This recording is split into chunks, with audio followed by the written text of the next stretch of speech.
The Indonesian embassy in the country now claims Travalas Lukose, who was hit by a vehicle driven by one of their staff members early last month, was intoxicated. Claims his colleague who was with him on the night of the accident refutes. Lukose died a week later and his hospital bills shot up to over 2.5 million shillings, which his family has to clear before his body is released to them. NTV's Sharon Baranga reports.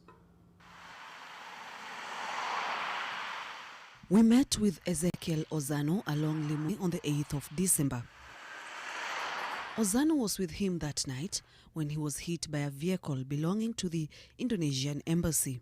Ozano says it was at this spot when the two were walking downhill on their way home from work when Travalas was hit by the vehicle's side mirror before he crashed to the ground. Side mirror ikamwanguza kwa pavement bare benye alikuwa amesimamia, hata damu yake ilikuwa bare. Sasa kiza baadaye hiyo gari ilikuwa imeenda kwa kazi, ilienda kama hatua kama 60 to 70 meters ndio ikaenda kusimama. Kiza baadaye huyu driver ambaye alikuwa ni Mwafrika mzee alirudi kuchukua hiyo side mirror, akakuja akatukuta bara akatuuliza sasa tufanye nini. We decided to take the casualty as soon as possible to the nearest hospital, and it is due to humanitarian consideration. Lukose died a week later. One of the staff members at the consulate, identified as Agus Usmawan, wrote a letter guaranteeing that he will clear the hospital bill, but later retracted through another letter.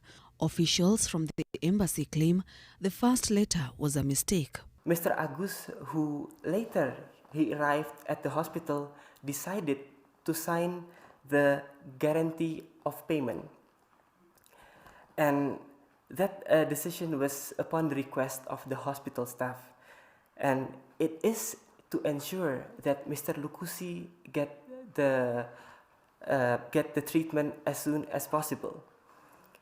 And I want to stress that that decision is taken during emergency situation, and the main consideration is to saving Mr. Lukose's life.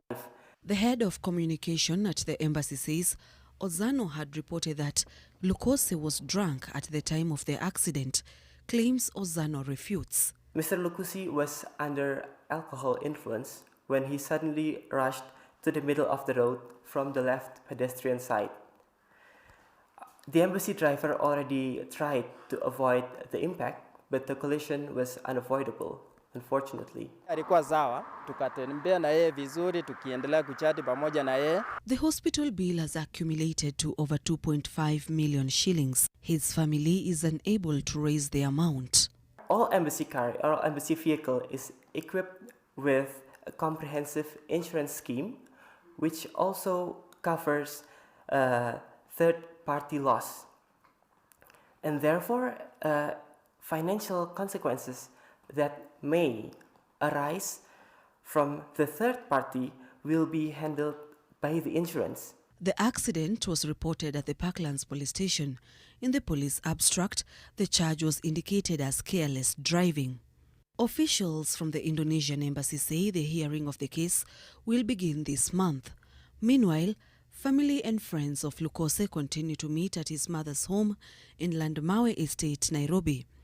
30-year-old Lukose left behind his wife and 5-year-old daughter.